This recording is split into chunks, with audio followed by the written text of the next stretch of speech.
Andrés, ¿cómo están, hermano? Gracias, chicos. Bueno, ahora me toca a mí. Y realmente estaba allí y decía, tengo que pasar, tengo que pasar. Ve y conquista, me dijo mi señora. Así que bueno, vamos a venir en fe a conquistar.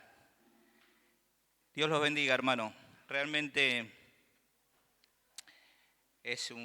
siempre digo, ¿no? Es un privilegio, es un regalo del Señor poder dar su palabra, poder predicar y tener la libertad para predicar.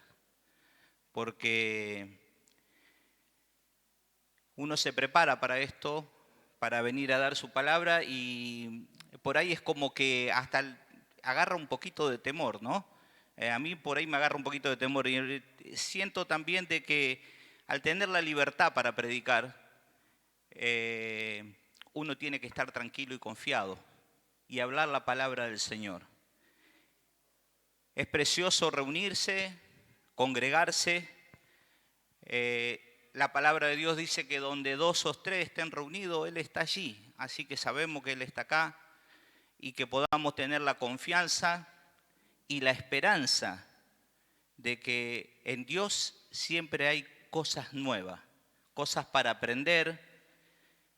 Dios nos habla a través de su palabra, a través de la administración del Espíritu Santo, a través de la música y a través también del mensaje. Que Dios pueda predisponer el corazón de cada uno de ustedes y que el Espíritu Santo pueda estar ministrándome para que quede algo, una semillita allí, en el corazón, que pueda germinar y que pueda dar fruto en nuestra vida. Tuve mucha dificultad para poner el título al mensaje. Entre otras cosas, ¿no? Tuve dificultad para todo. Pero en estos tiempos, cuando uno planifica muchas cosas, planes, proyectos, sueños, anhelos que tenemos, y de repente sucede algo en nuestra vida que nos cambia totalmente la perspectiva, que nos cambia totalmente los planes que tenemos. Podemos proyectar mucho, podemos anhelar mucho, pero es el Señor siempre el que predispone el camino. Nosotros predisponemos el camino, pero es el Señor que cuando nos sale al encuentro, nos cambia muchas veces aquellos proyectos, aquellos anhelos y aquellos sueños que tenemos. Tengo un compañero de trabajo siempre que me saluda y me dice, hasta mañana. Le digo, hasta mañana si Dios quiere. Me dice, por supuesto, Dios siempre quiere. Y por supuesto que Dios siempre quiere, pero siempre hay que ponerlo a Dios porque uno proyecta para el otro día y realmente el otro día no sabemos el Señor con qué nos puede sorprender, con qué nos puede cambiar la trayectoria. Vamos a estar hablando del libro de los Hechos y yo quería hacer un pequeño así repaso de los comienzos del libro de los Hechos.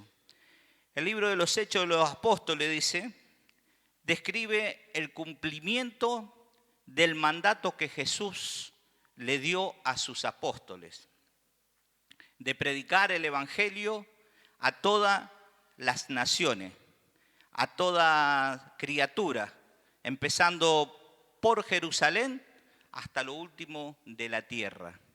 Este libro que es escrito por Lucas, el médico Lucas, amigo y compañero del apóstol Pablo, que más adelante se puede ver cuando Pablo en un momento dice solamente Lucas está conmigo. Y se dice que es como una continuación de lo que es el libro de Lucas. Y ahí viene el relato de los hechos, escrito por este propio Lucas, que era médico, doctor. En Hechos vemos el comienzo de la iglesia de Cristo y cómo es edificada la iglesia del Señor con la dirección, con la supervisión del Espíritu Santo. Vamos viendo en Hechos y vamos recorriendo ese camino y vemos el cumplimiento de la gran promesa también en los primeros capítulos, el descenso del Espíritu Santo, la tercera persona de la Trinidad, Padre, Hijo y Espíritu Santo. Nos enseña la palabra que son tres personas diferentes, pero un solo Dios. Y ese es un misterio exclusivamente del Señor, que lo han querido de una u otra manera tratar de explicar, pero no se ha podido. Pero son tres personas diferentes y es un solo Dios que se manifiesta en la iglesia, en el principio de la iglesia, a los discípulos de una manera sobrenatural. Primeramente con Pedro en los grandes discursos y trayendo la gente al arrepentimiento. Y la orden, vemos también en el libro de los Hechos, era que no se movieran de Jerusalén hasta no ser llenos del Espíritu Santo. Era no moverse de allí, esperar la promesa de Dios. El Señor había ascendido, pero su promesa era que Él iba a enviar a alguien que iba a traer el consuelo, que Él no nos iba a dejar huérfano, que iba a venir el que nos iba a auxiliar. Y esa era la orden que tenía la iglesia allí en el comienzo. También vemos en los Hechos la vida de los primeros cristianos. Dice que estaban juntos compartiendo el pan con alegría y con sencillez de corazón. Y abro un paréntesis aquí. Compartiendo el pan, la iglesia al principio con alegría y sencillez de corazón. Aprendamos, hermano, en estos tiempos difíciles a compartir lo que Dios nos da, lo que tengamos, sea mucho o sea poco, pero que lo hagamos con alegría y con la sencillez del corazón, de compartir con nuestra familia lo que el Señor nos da, de compartir si es un plato de fideo lo que tenemos, si es un plato de polenta, pero que lo hagamos con alegría y siendo siempre agradecido al Señor. Siempre recuerdo cuando el Señor se enoja porque a su pueblo le daba el maná para comer. Y cómo su pueblo, llegado un momento, dice que se cansó, que estaban hastiados del maná. Y le pidieron al Señor carne. Y se enojaron diciendo, ¿por qué nos sacaste de allá? ¿Por qué no nos dejaste? Allá teníamos para comer otras cosas.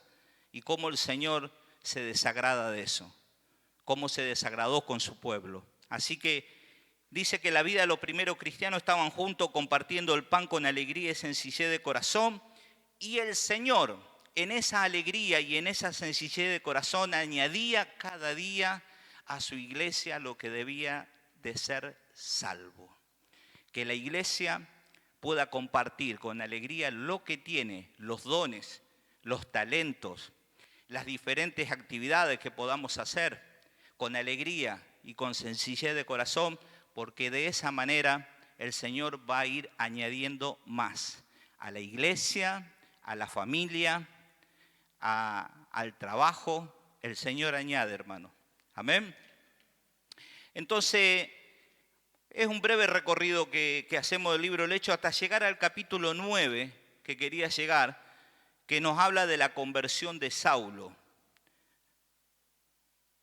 Llegamos a este capítulo que también está relatado más adelante. En esta conversión de Saulo está el relato de Lucas. Más adelante es el relato del propio Pablo relatando su conversión.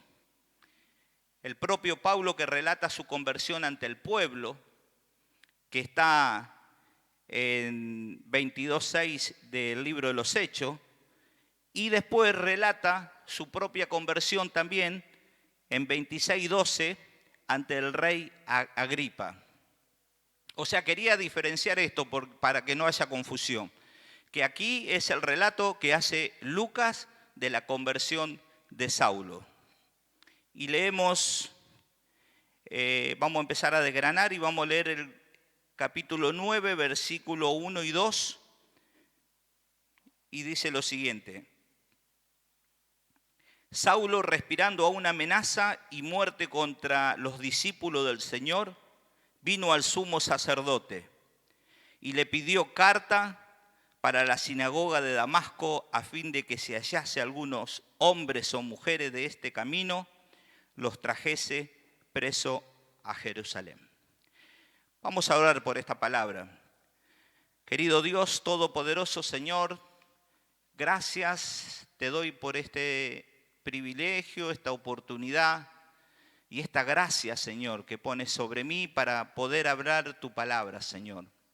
Ministra mi corazón y el corazón de cada uno de los que lo están oyendo, Padre, en el nombre de Jesús, y que tu Espíritu Santo, Señor, nos esté señalando y enseñando, Señor, de la mejor manera para que podamos hacer este recorrido guiado por su persona, el Espíritu Santo. Amén. Bueno, entonces dice Saulo. ¿Quién era Saulo, no? Después sabemos nosotros que Saulo es Pablo. Y hacemos una breve presentación de quién era este hombre, este personaje realmente importante, importantísimo de las Sagradas Escrituras. Dice que Pablo era de Tarso, nacido en la ciudad de Cilicia, hebreos de hebreos. Yo no entendía cuando él decía que era hebreo de hebreos.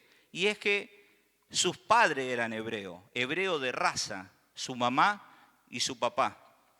Ciudadano romano, porque la ciudad de Tarso tenía concedida la ciudadanía romana. Educado en Jerusalén con las disciplinas rabínicas del fariseo Gamaliel, un prestigioso rabino de los fariseos y de gran reconocimiento de la casta religiosa. La casta religiosa. Saulo, celoso de la ley y de las tradiciones, acérrimo perseguidor de la iglesia de Jesús. ¿Tenemos idea más o menos entonces quién es Saulo de Tarso ahora? Un perseguidor de la iglesia, un hombre muy preparado, un hombre que estaba en contra de los cristianos, que estaba en contra de Dios, que él creía que estaba haciendo lo que Dios le mandaba hacer, pero estaba en contra totalmente porque se oponía a todo lo que tenía que ver con Cristo, porque para él era una fábula, era un engaño y era una mentira. Había odio, dice, ¿no? Saulo respirando a una amenaza y muerte contra los discípulos del Señor. Qué feo que es el odio, ¿no? Porque el odio te lleva a la muerte. Y a veces es la muerte espiritual, es la muerte de los sentidos. Pero Saulo tenía eso, estaba ahí. El odio de Saulo. Dice, aún persiguiendo a los discípulos del Señor, vino al sumo sacerdote. Este sumo sacerdote era Caifás. No sé si le suena por ahí. Caifás, aquel que había estado en el injusto juicio que le habían hecho a nuestro Señor Jesucristo, que lo habían calumniado. Caifás fue el sumo sacerdote que lo acusó de blasfemia al Señor, porque el Señor Jesucristo había dicho que Él era el Mesías, que era el Hijo de Dios. Y le pidió carta para la sinagoga de Damasco, a fin de que si hallase algún hombre o mujer de este camino, lo trajese preso a Jerusalén. Pidió carta para ir a Damasco. Fíjense que ya no le alcanzaba con perseguir a los cristianos en Jerusalén, sino que ya lo quería extraditar. Se quería ir a Damasco a buscar a los cristianos y a traerlo nuevamente. Recuerden que lo que había pasado aquí es que con el martirio de Esteban había sido dispersado el pueblo y la gente empezó a irse hacia Damasco y hacia otros lugares. El Señor a veces nos saca de la comodidad, aunque nosotros no la entendamos, para ir a otro lado y para predicar el Evangelio de Jesús. Las buenas noticias. Y dice que no conforme con esto, entonces se va hacia Damasco.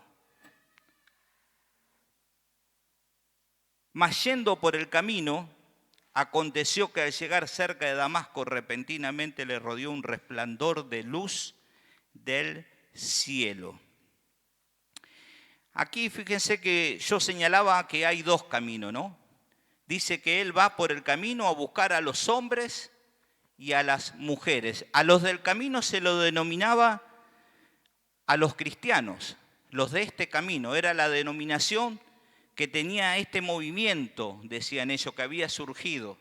Y ellos estaban totalmente en la vereda opuesta. Ellos estaban en el camino, en el movimiento de la religión y de las tradiciones judías y de los ritos. Fíjense que este camino que se denominaba como el movimiento cristiano, qué precioso que es, porque en Juan 14:6 nos da una descripción de lo que es este camino. Jesús dijo: yo soy el camino, la verdad y la vida. El camino correcto es el camino de Jesús. El único camino para ir a Dios es Jesús. No hay atajo para ir al Padre. Yo soy el camino, la verdad y la vida. Yo soy el camino verdadero a la vida. Ese es el camino que estaba transitando este movimiento cristiano, que estaban transitando los hermanos. Pero podemos ver también en Mateo 7:14 lo que nos dice con respecto a este camino. Dice: es estrecha la puerta y angosto el camino que lleva a la vida, y pocos son los que lo hallan. Entonces Jesús es el camino, pero es estrecho el camino y es angosto el camino que lleva a la vida, el camino verdadero, el camino bueno, el camino que nosotros debemos transitar, y dice que son pocos los que lo hallan. Seguimos un poquito más adelante y vemos 9:3 del libro de los Hechos. Dice: mas yendo por el camino aconteció que al llegar cerca de Damasco, repentinamente le rodeó un resplandor de luz del cielo. Saulo estaba en el otro camino, estaba en el camino equivocado. Él, pensando que estaba haciendo la obra de Dios, estaba persiguiendo a Jesús, al Hijo de Dios, al Dios verdadero. Y acá podemos ver esta palabra y este camino equivocado del judaísmo, cargado, lleno de ritualismo, lleno de tradiciones. Lo vemos a Saulo lleno de odio, persecución, muerte. Era un camino de tiniebla, un camino de oscuridad. Mateo 7:13 nos dice lo siguiente: porque ancha es la puerta y espacioso el camino que lleva a la perdición, y muchos son los que entran en ella. El camino es ancho y es espacioso, pero lleva a la perdición. Y es que no se puede entrar al camino de Dios con muchas cosas, muy cargados. Tenemos que entrar por un camino angosto y por una puerta estrecha. Y debemos saber y entender que ese es el único camino y que no hay otro. Un poquito más adelante, 9:4 de Hechos, dice: y cayendo en tierra oyó una voz que le decía: Saulo, Saulo, ¿por qué me persigues? Saulo es llamado 2 veces, Saulo, Saulo. Así como también fue llamado Moisés 2 veces en medio de la zarza ardiente para libertar a su pueblo de la esclavitud. Cuando se le aparece el Señor y le dice: Moisés, Moisés. Eso está en Éxodo 3:4.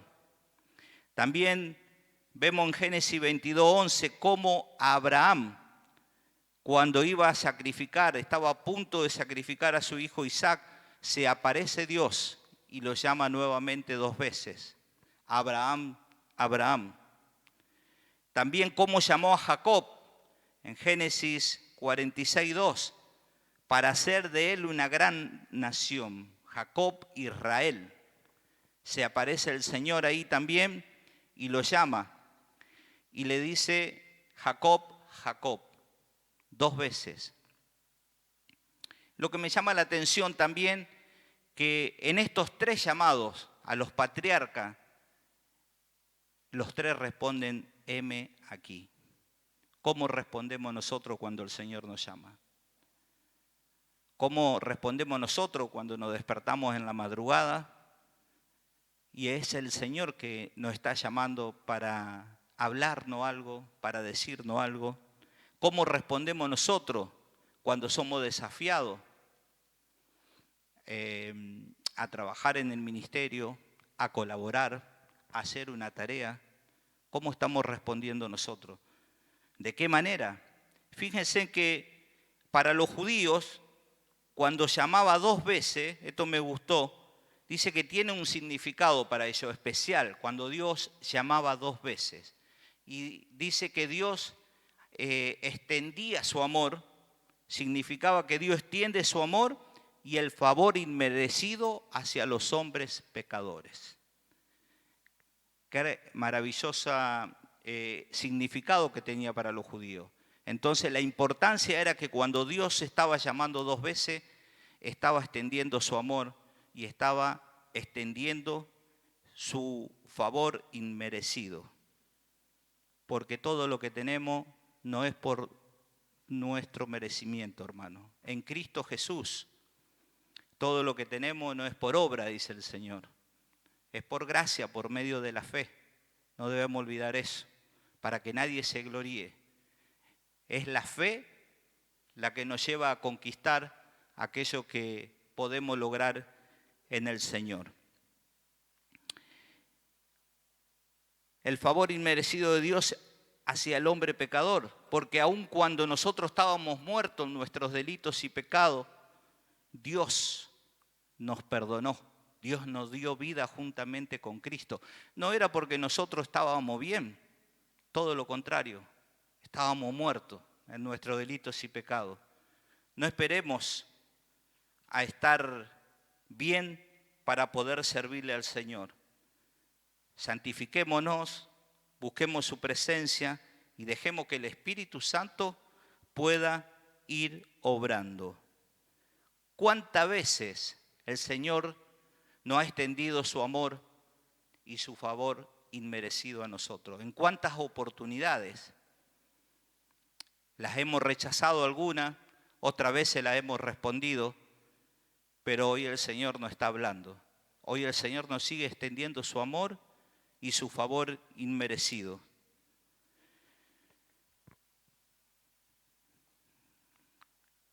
Te extendió su amor, porque Dios es un Dios de amor.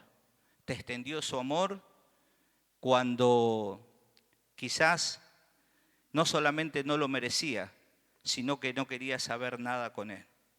Cuando clamamos por una necesidad económica, Dios te extendió su amor. Cuando clamamos y le pedimos al Señor por un milagro de sanidad, Dios te extendió su amor. Y tenemos que ver la mano de Dios en cada circunstancia. Entonces le dice, Saulo, Saulo, ¿por qué me persigues? Dios tiene preguntas, ¿no? Es como los chicos también. Yo creo que los chicos siempre dicen ¿por qué? ¿Y por qué? Bueno, Dios también le pregunta a Saulo y nos pregunta a cada uno de nosotros, ¿por qué? ¿Por qué no te bautizas? ¿Por qué no ofrendas? ¿Por qué no emprendes los desafíos que el Señor tiene para las misiones? Los por qué del Señor pueden ser diversos. ¿Por qué no estás sirviendo? ¿Por qué sigues deshonrando? a tu cónyuge?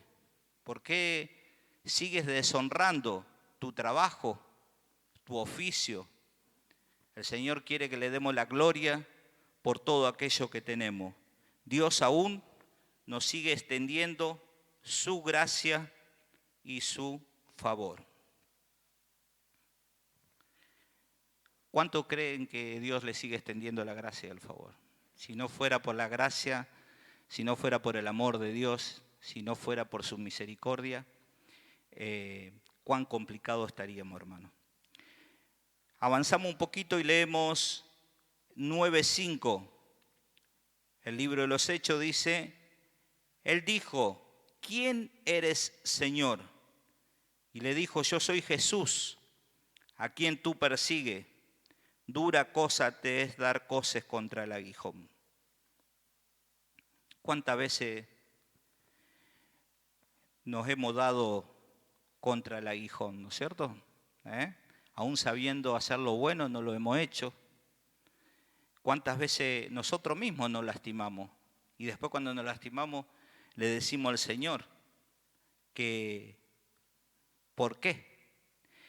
Fíjense que este versículo dice que Él le dice, ¿quién eres, Señor? Yo soy Jesús a quien tú persigues. Dura cosa te dar cosas contra el aguijón. Pobre Saulo, ¿no? No sabía que estaba peleando con Dios, ni más ni menos, con el Hijo de Dios. Él pensando que estaba haciendo lo que tenía que hacer, se encontró peleando con el Señor. Y esto, si vamos un poquito más atrás, en Hechos 5, 38, 39, vemos a ese gran rabino Gamaliel que había estado enseñándole la disciplina a Saulo. Y fíjense en lo que dice en estos versículos, Hechos 5, 38, 39.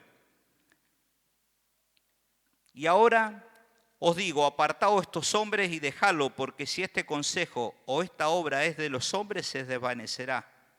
Mas si es de Dios, no la podré destruir. No sea tal vez hallado luchando contra Dios. Este Gamaliel dice que el concilio quería eliminar, quería matar a todos los cristianos. Y Gamaliel, este hombre que era de la casta religiosa de ellos, con un consejo le dice y le hace tomar una buena decisión. Y entonces él ahí en un relato dice, apareció alguien por ahí que llevó mucha gente, un líder, Teuda, y le siguieron mucha gente. Pero después él desapareció y todo se esparció. Y después apareció Judas, el Galileo, y también le siguió mucho pueblo. Pero también el líder murió y todo quedó en la nada. Pero estos hombres, déjenlo, porque si la obra es de Dios, este consejo de Dios no se va a desvanecer, no sea cosa que estén peleando contra Él mismo. Fíjense que Jesús hace esta asociación, yo le puse asociación, entre los hijos de Dios y la iglesia, porque Saulo no lo estaba persiguiendo a Jesús, Saulo estaba persiguiendo a los cristianos. Pero ¿cómo se identifica el Señor con cada uno de nosotros? ¿Cómo el Señor toma parte en nuestro hermano mayor? Y Él sale y le dice, yo soy Jesús a quien tú persigues. ¿Cómo es esto? Si Saulo no lo estaba persiguiendo a Jesús, Saulo estaba persiguiendo a los cristianos. Pero cuando se le hace algo a un cristiano, se le está haciendo algo a Jesús. Por eso yo digo esta asociación entre los hijos de Dios y la iglesia. El que lastima a la iglesia, el que causa tropiezo, el que causa división, está lastimando al Señor, está tropezando con el Señor. El que piensa mal de la iglesia, el que blasfema contra la iglesia, está pensando mal del Señor, está blasfemando contra la iglesia. lo que hablamos de la iglesia, y este es un llamado de atención para cada uno de nosotros, estamos hablando del Señor, porque la iglesia es su esposa, su amada, la niña de sus ojos. No se puede separar a la iglesia de Jesús. No le podemos decir, Señor, está todo bien con vos, vos sos mi Salvador, sos mi amigo, espectacular, pero yo con los hipócritas que van a la iglesia no quiero saber nada. Es duro, ¿no? Pero no es así. Esa no es la perspectiva que tenemos que tener nosotros de la iglesia, de la esposa del Señor. No le podemos decir al esposo, vos venís a casa a comer, venís a cenar, yo te sirvo lo mejor, pero a tu esposa no la traigas, porque yo por lo menos si me dirían eso no iría. Si voy con mi esposa. Y yo creo que el Señor, cuando despreciamos a su iglesia, cuando despreciamos a los hermanos, estamos despreciándolo y estamos dañándolo al Señor. Amén, hermano. Ay, Señor. Entonces, esa maravillosa esposa del Señor, que somos nosotros como iglesia, tenemos que tener una visión mucho más amplia de cuidarnos nosotros. Yo le digo la verdad, me encanta cuando estamos en la iglesia, cuando adoramos, cuando hay una atmósfera preciosa, cuando siento que el Señor está interviniendo, abre camino, cumple promesas, sana los corazones y nos está ministrando. Puedo sentir que es el lugar donde nosotros tenemos que cuidarnos, es el lugar donde nadie nos culpa, donde nadie nos reprocha. Entonces es el lugar que tiene que haber esa hermandad, esa coinonía y esa buena relación, esa relación sana entre los hermanos. Bueno, vamos a 9:10. De hecho, avanzamos un poquito más.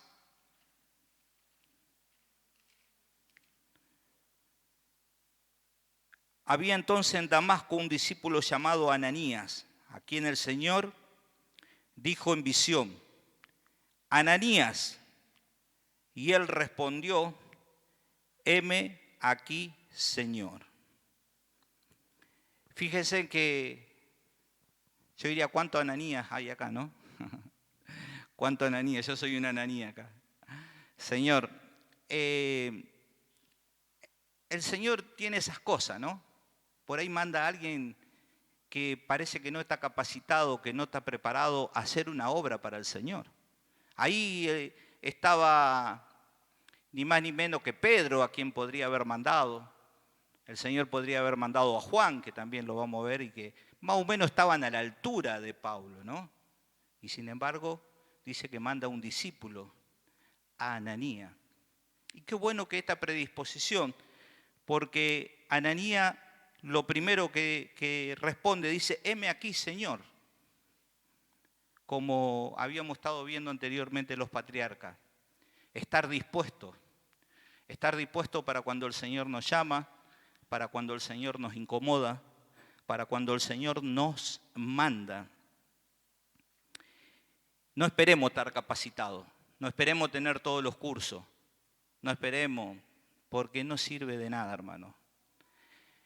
Obviamente que está bueno prepararse, pero el corazón predispuesto y las ganas de servir al Señor y el haber tenido un encuentro con Cristo y tener la pasión por alcanzar a aquellos que están en oscuridad y en tiniebla, el Señor los capacita. Y gracias a Dios también la iglesia nos capacita, ¿no? Hay diversos cursos y hay tantas cosas que uno puede capacitarse. Pero no podemos poner la excusa de que no estamos preparados, de que no estamos preparados para hacer una visita, de que no estamos preparados para hacer tantas cosas que se pueden hacer en la iglesia. Entonces, por eso dije, ¿cuántos Ananías hay aquí? Yo creo que todos debemos ser como Ananías, y cuando el Señor nos convoca a decirme, heme aquí, Señor, aquí estoy. Amén. 9, 11, 15, y adelantamos bastante. Dice, y el Señor le dijo, levántate y ve a la calle que se llama derecha y busca en casa de Judas a uno llamado Saulo de Tarso, porque él aquí ora. Y ha visto en visión a un varón llamado Ananías, que entra y le pone las manos encima para que recobre la vista. Entonces Ananías respondió, Señor, he oído mucho acerca de este hombre, cuánto males ha hecho a tus santos en Jerusalén, y aún aquí tiene autoridad de los principales sacerdotes para prender a todos los que invocan tu nombre. El Señor le dijo, ve, porque instrumento escogido me es este para llevar mi nombre en presencia de los gentiles, de los reyes y de los hijos de Israel. Somos instrumentos. Amén. Somos instrumentos en la mano del Señor. Somos instrumento escogido, dice, para predicar las buenas nuevas de salvación, con la necesidad que hay hoy de anunciar buenas noticias, donde todo está mal, donde no alcanza, donde el dinero, donde la inseguridad. Nosotros somos instrumentos escogidos en la mano del Señor para predicar buenas nuevas de salvación a las almas afligidas, para predicar el mensaje de arrepentimiento para salvación y vida eterna en Cristo Jesús, para llevar el evangelio a todos, a toda lengua, raza y nación. Yo decía y ponía este mensaje como cambio de planes, ¿no? Y Dios muchas veces no va a cambiar los planes. Nos cambia los planes cuando nos incomoda. No sé si por ahí pasa un llamado a la madrugada para socorrer a alguien que está con una angustia, con una necesidad. Dios te cambia los planes. Yo tenía planes para dormir hasta las 9 de la mañana y resulta que a las 2 de la mañana me suena el teléfono y un hermano me necesita, un familiar me necesita, un amigo me necesita. Dios te incomoda y te cambia los planes. Por eso tenemos que estar preparados para hacer esos instrumentos. En Mateo 25:35 hay un versículo que nos habla y dice, porque tuve hambre y me diste de comer, enfermo y me visitaste, en la cárcel y viniste a mí. Por ahí dice otras cositas, ¿no? Tuve hambre y me diste de comer. Pero esto es lo que hace el Señor, ¿no? Cuando lo hacemos para alguien, lo estamos haciendo para el Señor. Cuando visitamos a un enfermo, cuando acompañamos a un enfermo, cuando oramos por alguien, lo estamos haciendo para el Señor. Esa es la perspectiva que nosotros debemos tener. Cuando llevamos consuelo a alguien, estamos haciéndolo para el Señor.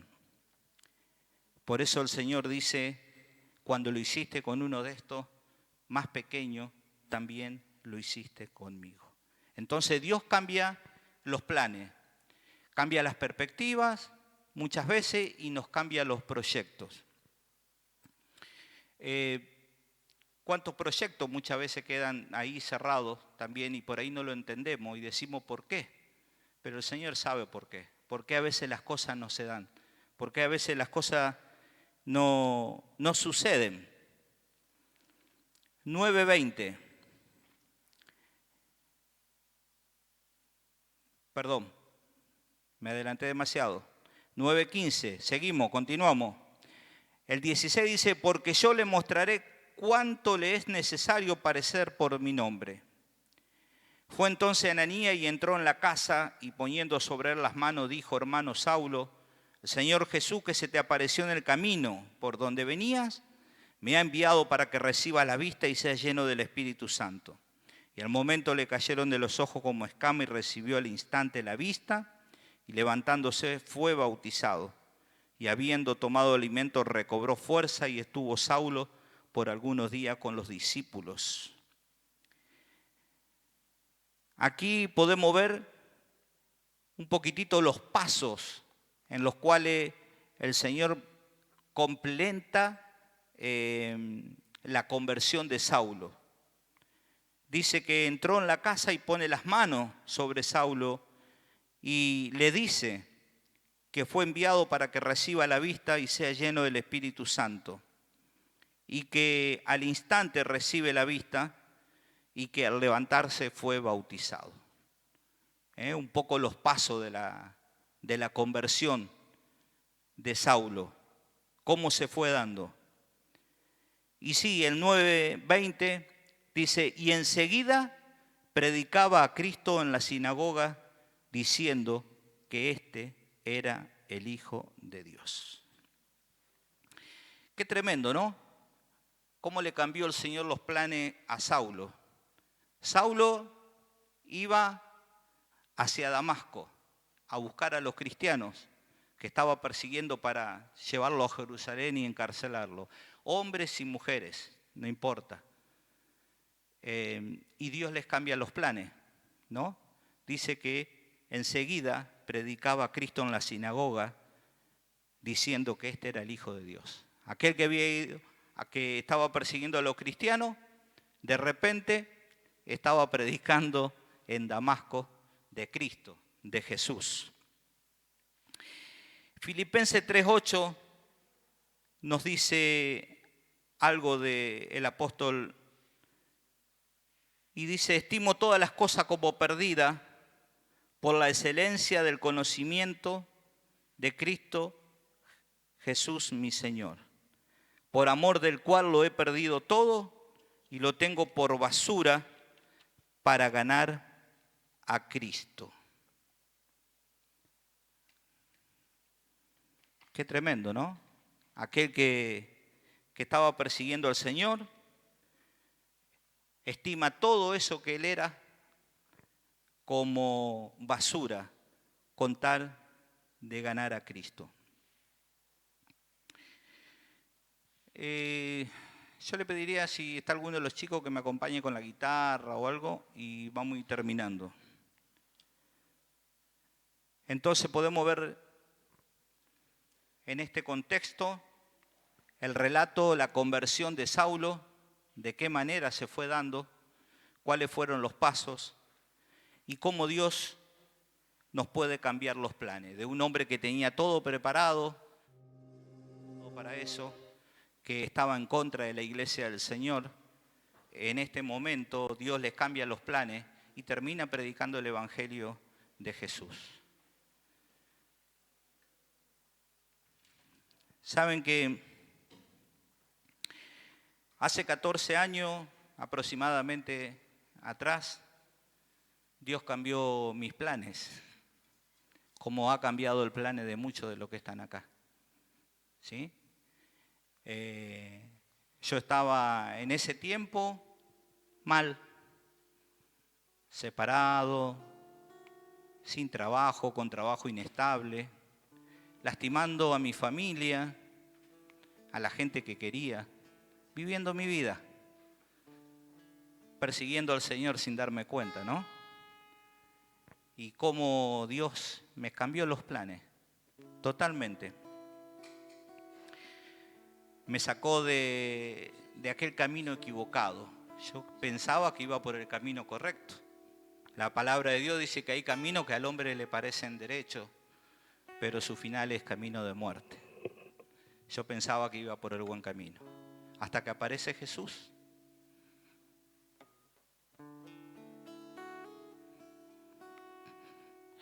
Se apareció el Señor y cambió todo. Cambió mi vida, cambió mi familia, me dio honra que había perdido, un trabajo estable, una esposa preciosa nuevamente, después de que tuvimos 2 años separados con mi señora, que Dios cambia mis planes y de ahí viene Martina. Y enseguida lo que me venía cuando leía que acá dice que Saulo enseguida predicaba a Cristo. ¿Saben que yo apenas me convertí? Lo primero que me mandaban a hacer es a predicar. Sin saber mucho, pero estaba el corazón dispuesto. Y eso fue lo que me iba sanando. La predicación, el buscar, el estar ávido, el buscar la presencia del Señor, escuchar estudios bíblicos. Dios me cambió los planes. Y fue algo tremendo lo que hizo el Señor. Me transformó totalmente y transformó mi familia. Y yo creo que Jesús quiere hacer eso con cada uno de nosotros. Transformarnos a imagen y semejanza de Cristo. Sanarnos, sanar las heridas, restaurar la familia. Por ahí quizás ya hace un tiempo que estamos esperando algo del Señor. Pero quédate tranquilo que Dios en su momento va a dar aquello que vos estás anhelando. Dios es especialista en cambiar los planes. Dios es especialista en transformar aquello que estaba perdido. Dios es especialista en sanar aquello que estaba enfermo. Dios es especialista en prosperar aquello que está pobre.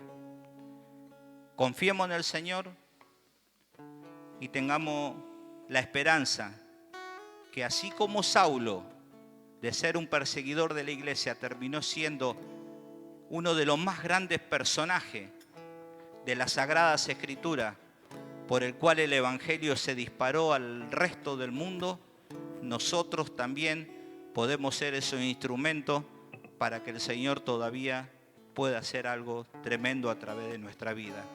Y estamos nosotros, y están nuestros hijos, y están las generaciones que vienen. La generación que viene. Y muchas veces nosotros por ahí nos podemos sentir desanimados, pero tenemos que mirar atrás a nuestros hijos y a los más jóvenes. Nosotros no podemos fallar, no podemos claudicar, no podemos dejar de predicar lo que hemos visto y hemos oído. Y no podemos dejar de mostrar el camino a los jóvenes, a las nuevas generaciones, a nuestros hijos y a nuestros nietos. Porque ellos son los que van a continuar por ese camino, ¿sí? El camino del Señor. Porque si no están en el camino del Señor, van a tomar el camino equivocado, el camino errado. Y nosotros lamentablemente vamos a ser responsables. Dios Todopoderoso, te damos gracias. Y yo personalmente, Señor, por lo que hiciste en mi vida. Señor, me diste honra. Señor, me diste todo lo que yo necesitaba. Cuando estaba perdido, muerto en mis delitos y pecados, tú me apareciste, como apareciste a Saulo, Señor. Y no sé en qué momento me alumbraste, pero sí sé, Señor, que todo comenzó a cambiar. Comencé a tener una vida nueva. Comencé a tenerlo todo por basura con tal de ganar a Cristo, de seguir a Jesús. Gracias, Señor, porque en esa cruz llevaste todas mis enfermedades, todas mis dolencias, todas mis miserias y me coronaste de amor y de gracia. De una manera especial, Señor, te pido que lo sigas haciendo. Te necesitamos, Jesús. Sigue extendiendo tu amor y tu gracia hacia el más necesitado. Sigue extendiendo tu amor y tu gracia, Señor, porque si vos no intervenís, no hay mucho que se pueda hacer. La esperanza está puesta en Cristo. Él resucitó. La cruz está vacía. Y así como vos resucitaste, Señor, resucitará los sueños, los anhelos los proyectos que cada uno de nosotros tenemos, Señor. Aún hay mucho por delante. Cambia, Señor, los planes. Cambia los planes que no tienen nada que ver contigo, Señor. Y pon en nosotros un sentir, ese mismo sentir que hubo en Cristo Jesús, el cual se dio a sí mismo por cada uno de nosotros. Te damos toda la gloria, Señor, en el nombre del Padre, y del Hijo, y del Espíritu Santo. Amén, Señor, y amén. Un aplauso para el Señor.